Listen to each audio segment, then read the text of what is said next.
Publicity about rear-end crashes causing an unusual number of fires in Ford Pintos led the Department of Transportation to begin an investigation of gas tank safety. But the Pinto wasn't the first small car Ford designed with a large built-in fire hazard.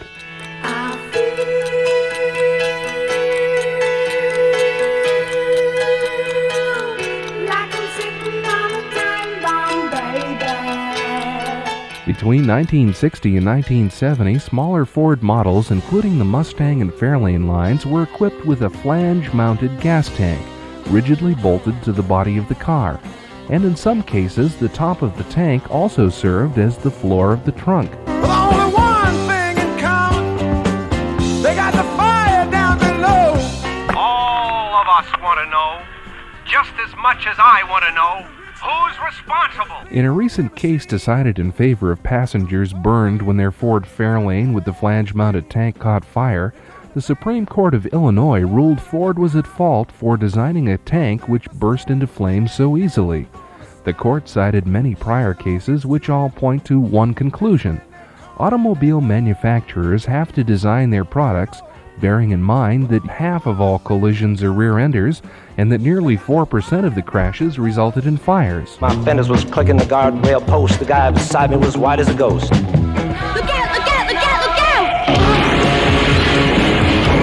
Oh, there's fire in the hole and nothing left to burn.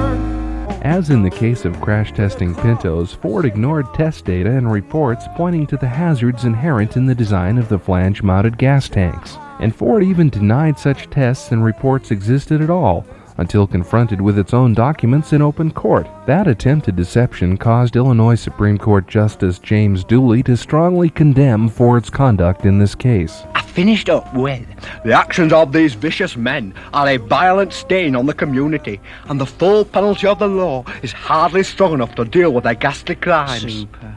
Lord, Mr. Ford, what have you done? For American car makers, added safety has always been considered a component of added costs. Ford seems to have been willing to pass the danger on to the consumer while saving itself a few dollars and not designing safer gas tanks.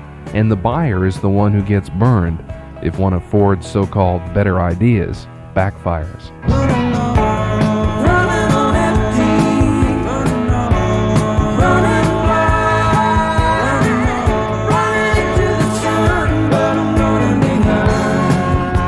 Steve Crowley on the News Blimp.